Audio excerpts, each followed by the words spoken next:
नमस्कार दोस्तों, कैसे हो आप लोग सब। आई होप आप लोग अच्छे हो गए। मैं भी बहुत अच्छी हूँ।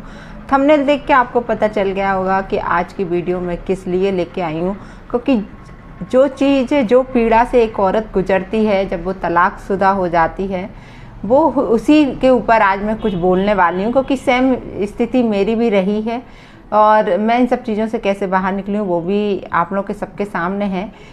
कहीं ना कहीं जब एक औरत का तलाक होता है और यदि उसके बच्चे होते हैं तो सबसे बड़ी प्रॉब्लम तो वहीं हो जाती है कि लोग बच्चों को फादरलेस बोलने लगते हैं, ये सारी चीज़ें। तो मैं सिर्फ इतना बोलूँगी कि ये एक सामाजिक प्रवृत्ति होती है कि बच्चों के लिए फादर का साया होना बहुत ज़रूरी है। एक सामाजिक सोच बना रखी है। ऐसा नहीं है कि माँ अकेली बच्चों को नहीं पाल सकती है, माँ शायद एक बाप से बेटर बच्चों को पाल सकती है। जितना सामर्थ्य एक बाप में नहीं होता, एक पिता में नहीं होता अपने बच्चे को, अपनी बच्ची को पालने का, उससे कहीं ज़्यादा एक माँ डिजर्व करती है उसको, बच्चे को पालने के लिए। बहुत अच्छे से वो घर का काम भी कर लेती है, जॉब भी कर लेती है और अपने बच्चे को अच्छी परवरिश भी दे देती है। फिर कहीं ना कहीं एक सवाल फिर ये उठता है लोगों के मन में कि, और एक तलाकशुदा औरत के मन में, कि मेरा बच्चा, यदि मैं जॉब कर रही हूँ और बच्चा छोटा है तो बच्चा कहाँ रहेगा। फिर यदि मैं अकेली हूँ घर में, ठीक है, यदि आपके साथ आपके पेरेंट्स हैं तो फिर तो प्रॉब्लम वहीं सॉल्व हो जाती है कि बच्चे को वो लोग देख लें। लेकिन आजकल बाहर ज़्यादा जॉब हो रही हैं, कहीं जैसे ट्रांसफ़र हो गए, बड़ी बड़ी सिटीज़ में औरतें रह रही हैं, क्योंकि छोटी जगह तो जॉब मिलना बहुत रेयर होती है। आजकल सब बड़ी बड़ी जगह ज़्यादा रहते हैं। तो वहाँ क्या स्थिति बनती है कि बच्चों को अकेला छोड़ना घर में मतलब सिक्योर नहीं होता है। कहीं ना कहीं कुछ घटनाओं से लोग डरते हैं। तो मैं आप लोगों को एक बात बताती हूँ कि बड़ी जगह में बड़ी बड़ी सुविधाएं भी बहुत होती हैं। आप बच्चों को हॉस्टल में रख सकते हो, छोटे छोटे ऐसे जो बच्चों के रखने के लिए जगह बनाई जाती हैं, आप वहाँ पर प्ले स्कूल टाइप से होते हैं, वहाँ पर छोड़ सकते हो और बच्चे वहाँ पर ज़्यादा सेफ़ हैं बजाय आपके घर में। आप यदि सर्वेंट रखते हो या बाइक प्रेफर करते हो बच्चे के लिए रखने के लिए, काया प्रेफर करते हो, तो उससे कहीं ज़्यादा बच्चे सेफ़ रहते हैं हॉस्टल्स में और प्ले स्कूल वगैरह, क्योंकि वहाँ कैमरेज वगैरह होते हैं। आप अपने बच्चों पे अपनी निगाह भी रख सकते हो। तो इतना ये कोई बड़ी बात नहीं है कि एक तलाकशुदा औरत के लिए बच्चे को पालना बहुत कठिन हो।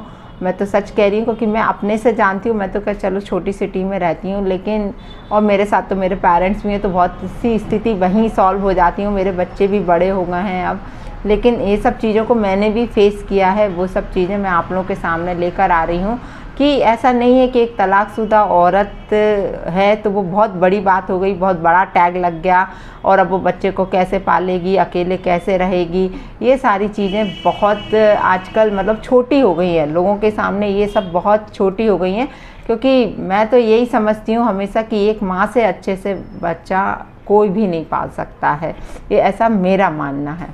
कई बार तलाकशुदा महिलाओं में या अकेली महिलाओं में मतलब ये चीज़ की स्थिति बन जाती है कि कोई तो मेरी प्रॉब्लम सुन ले, कोई तो मतलब मेरा दर्द को बांट ले।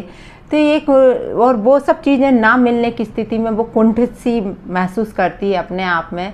तो मैं तो यही बोलूँगी आप लोगों से कि इन सब चीज़ों से बाहर निकलो। ये सब चीज़ें मत सोचो कि हमारा दर्द कोई बांट ले।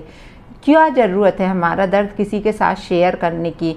आप अकेले ही काफ़ी हो उस चीज़ से बाहर निकलने के लिए। यदि आपने मतलब अपने आप में सोच लिया, आपने इस चीज़ के लिए ठान लिया कि अब इन सब चीज़ों के बारे में मुझे नहीं सोचना है, तो आप डेफिनेटली उस चीज़ से बाहर निकलोगी। और दूसरों की सिंपैथी पाने से कोई मतलब का नहीं है। मैं सही कह रही हूँ। एक बिचारी शब्द आगे लग जाने से कोई मतलब का नहीं है कि अरे वो तो बिचारी है, वो तो ऐसी है। मतलब बिचारी नहीं बनना है। यदि तलाकशुदा हो तो आपको बिचारी नहीं बनना है। ये चीज़ आप ध्यान रखिए। आपको दुनिया के सामने मिसाल कायम करना है कि एक अकेली औरत सब कुछ कर सकती है।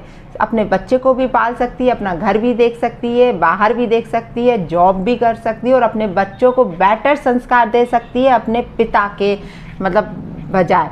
ये है मतलब अपने उसके फादर के बजाय वो खुद अब अच्छे संस्कार दे सकती है। तो ये चीज़ एक औरत को खुद से ही प्रूव करनी होती है कि बच्चों को ऐसा संस्कार दे कि वो एक मिसाल कायम रखें, और ख़ुद भी एक मिसाल कायम करो कि भैया एक अकेली औरत बिचारी नहीं है, बेचारा वर्ड बिल्कुल लगाने की ज़रूरत नहीं है, उसके आगे की तलाकशुदा है तो बेचारी है।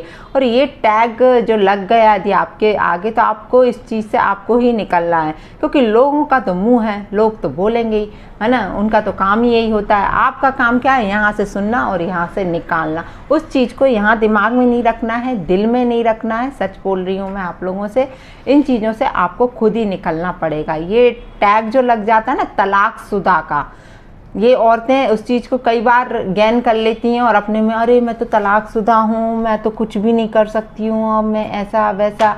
और ये छोटी सिटीज़ तक ही रह गया है, और जो थोड़ी सी कम पढ़ी लिखी महिलाएं हैं, ये सोच सिर्फ उन तक ही रह गई। मैं सच बताऊं, ये सोच अब जो पढ़ी लिखी महिलाएं हैं, जो पहले से ही पैरों पे खड़ी हुई हैं, ये उन चीज़ों को, ये ऐसी औरतें कभी नहीं सोचती हैं।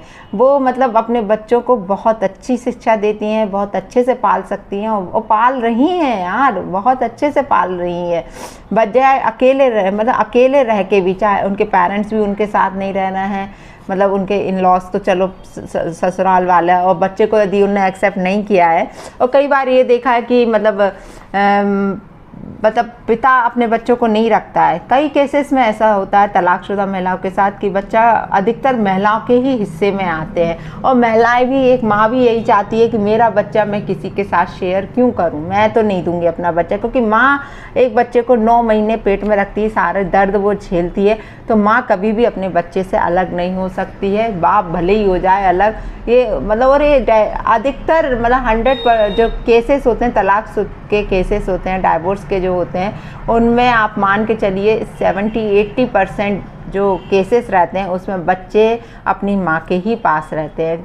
10-20% ऐसे होते होंगे जो पिता के पास चले जाते हैं, अदरवाइज़ बच्चे अपनी माँ के पास रहना ज़्यादा, क्योंकि वो अपने माँ के करीब होते हैं, और माँ भी उनके ज़्यादा करीब होती है बजाय पिता के।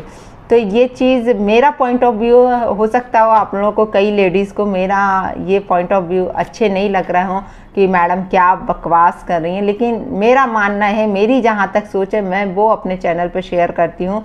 और जब भी बोलती हूँ मैं कि जब मैं इन सब चीज़ों से निकल चुकी हूँ, क्योंकि मैं खुद के एक्सपीरियंस से ही बोलती हूँ हमेशा, मैं किसी और के एक्सपीरियंस को यहाँ पे शेयर ही नहीं करती हूँ कि मेरा खुद का, क्योंकि मैं खुद एक डाइवोर्स ही रह चुकी हूँ इसलिए, और आज भी वो ही जीवन जी रही हूँ। कोई मतलब दूसरी शादी होने के बाद ये टैग तो मेरे लिए नहीं लग गया ना कि कोई मेरे साथ रह रहा हो। मेरे साथ तो फिर से फ्रॉड हुआ है, आप लोगों को मालूम है। तो रह तो मैं अकेली रही हूँ, पाल तो मैं अकेले ही रही हूँ ना बच्चों को। ये अच्छा है, ये प्लस पॉइंट है मेरे साथ कि मेरे माँ बाप मेरे साथ है ना। कई औरतों के साथ उनके मतलब पेरेंट्स नहीं होते हैं, अकेली ही होती हैं, तो बहुत बुरी स्थिति बनने लगती है, लेकिन तब भी आप निकल सकते हो। मैंने बताया ना कि आप बच्चों के लिए, यदि छोटे बच्चे हैं तो उनके लिए प्ले स्कूल में रख सकते हो, यदि आप जब तक जॉब कर रहे हो आप हॉस्टल्स में भेज सकते हो। इस तरीके से भी आप अपने बच्चों को पाल सकते हो, लेकिन किसी के आगे गिड़गिड़ाओ मत कि हमारा बच्चा है, हम कैसे पालेंगे, अब हम डाइवोर्स हो गया है, अब हम अकेले रह गए हैं, तो ऐसे कैसे होगा। मेरे को पॉज इसलिए करना पड़ा मेरा वीडियो कि अभी एक अर्थी यहाँ से निकली, क्योंकि हम लोग जहाँ रहते हैं दोस्तों, मतलब शमशान घाट का रास्ता यही है। तो कहते हैं ना, जब वो कुछ भी अपन ऐसा कर रहे हो अच्छा, और ये अर्थी वगैरह निकल जाती है, ऐसा मतलब मेरे पेरेंट्स मुझे बताते हैं, तो मतलब वो काम शुभ होता है, वो काम अच्छा होता है। तो कहीं ना कहीं मैं जो बोल रही हूँ ना, मुझे ऐसा लग रहा है कि मैं सही बोल रही हूँ, है ना। हो सकता है कई औरतों को, कई लोगों को और जेंट्स को शायद ये वीडियो सही ना लगे कि मैडम क्या बोल रही हैं यहाँ पर मैं जो अपने हिसाब से बोलती हूँ वो सही बोलती हूँ, क्योंकि ये मेरा खुद का एक्सपीरियंस होता है, तभी मैं यहाँ कर शेयर करती हूँ।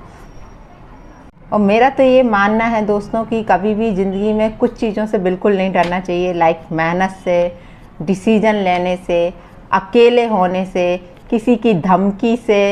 ये सारी चीज़ें छोड़ो छाड़ो, ये सारी चीज़ें यदि इससे आप डरोगे तो मतलब कभी भी आप जी नहीं पाओगे, है ना। ये मत सोचो कि हम अकेले हैं तो मतलब क्या होगा, ये मत सोचो किसी ने हमें धमकी दे दी तो हम उस चीज़ का अब हम कैसे, कई लोगों के साथ ऐसा होता है ना, कुछ कुछ केसेस में ऐसा होता है कि कहीं से कुछ धमकियाँ मिले, तो डर के मत जियो, बिल्कुल भी डर के मत जियो। डर के जियोगे आप तो कभी भी नहीं जी पाओगे। अकेला एक औरत का दर्द, मतलब एक औरत ही समझ सकती है, मैं कह रही अकेली औरत ही समझ सकती है, नॉर्मल नहीं समझ सकती। जो अकेली रह रही है वो ही उसका दर्द समझ सकती है। बाकी को तो सबको ये हंसी लगेगी, ठहाका लगेगा, कि मजाक लगेगा, अरे यार वो, क्योंकि वो उस दर्द से निकली नहीं है ना, वो दर्द उन लोगों ने झेला नहीं है, झेला तो हम लोगों ने है ना उस चीज़ को। तो हम बखूबी दूसरों के दर्द को बहुत अच्छे से समझ सकते हैं, लेकिन सारी महिलाएं ये सारी चीज़ें नहीं समझती और दूसरों को हंसी का पात्र बनाती हैं खुद, और सोचती हैं कि ये तो हंसने, इनके ऊपर तो हंसो और कुछ नहीं है।